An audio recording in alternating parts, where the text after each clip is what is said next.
ফেসবুকে টাকা ইনকাম করতে হলে এখন আর 5,000 ফলোয়ারও লাগবে না, 60,000 ওয়াচ টাইমও লাগবে না। এখন একদমই সহজ করে দিছে। তো কিভাবে কি কাজ করলে আপনারা সহজে ফেসবুক থেকে টাকা ইনকাম করতে পারবেন, আজকের ভিডিওতে সেটাই বলবো। চলেন, বলার আগে একটা কথা বলে নিচ্ছি। আমি দেখেন এই গরমে পাগলের মতো চা বানাচ্ছি আর চা খাবো।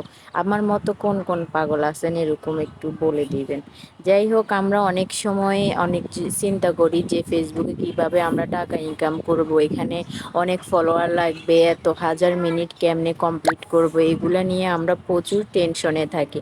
আসলে এসব টেনশনে থাকার কোনো কথাই না। কারণ হচ্ছে কি, এখন আমাদের রিলস চলে আসছে। তো আপনারা যত বেশি রিলস ছাড়বেন, ওই রিলসের মধ্যে আপনার ফলোয়ারও লাগবে না, আপনার ওয়াচ টাইমও লাগবে না। ছোট ছোট রিলস ছাড়বেন আপনারা নিজের ভয়েস দিয়ে। আপনারা নতুন অবস্থায় কোনো আউটসাইডের গান অথবা অন্য কিছু আপনারা ইউজ করবেন না একদমই।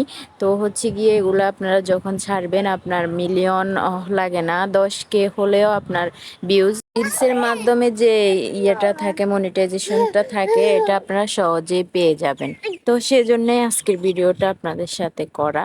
যাই হোক, আপনারা কে কেমন আছেন সবাই অবশ্যই কমেন্ট করে জানাবেন। আর আমি এখান দিয়ে কিন্তু এখান দিয়ে বিস্কিট খেয়ে ফেলতেছি, কেননা এই যে চার সাথে বিস্কিট না খেলে হয় না। আসলে আমার বিস্কিট এতটা পছন্দ না, এরপরও আমি খাই।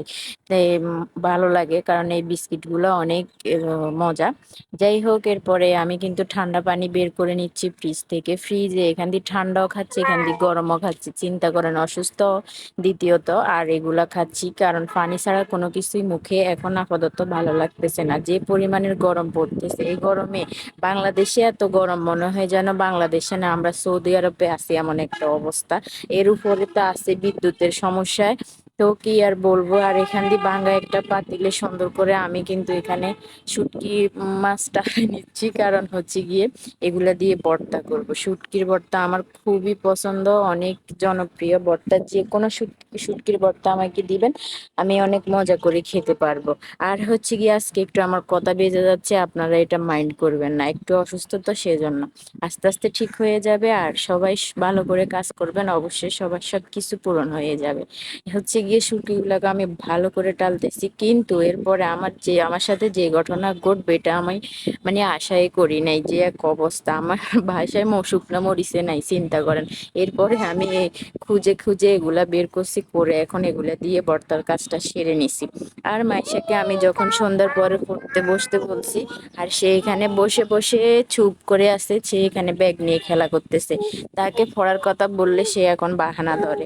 কয়েকদিন পরে তার প্রথম সময় পরীক্ষা শুরু হবে। চিন্তা করেন, পরীক্ষা কি আমি দিব নাকি সে দিবে, তার কোনো চিন্তাই নেই। কি জন্য ভাই চিন্তা করবে, তাদের খেলাধুলায় দিন যাবে। আর রাতের 12টা 1টা বাজুক, আমার দরজাটা কিন্তু সবসময় খোলা থাকে রুমের। কেননা যে পরিমাণ গরম, এই গরমে রুমের দরজা খোলা না রাখি পারতেছি না। দরজা জানালা যা আছে সবকিছুই খোলা রাখি। আচ্ছা, যাই হোক, এরপরে আমি বিকেলবেলা আবারও ছাদে চলে আসছি। এখানে আসার পরে যে এক অবস্থা হলো, কাপড় শুকাইতে দিছি, কিন্তু কাপড়ের অবস্থা কি দেখেন, নাজাহাল অবস্থা।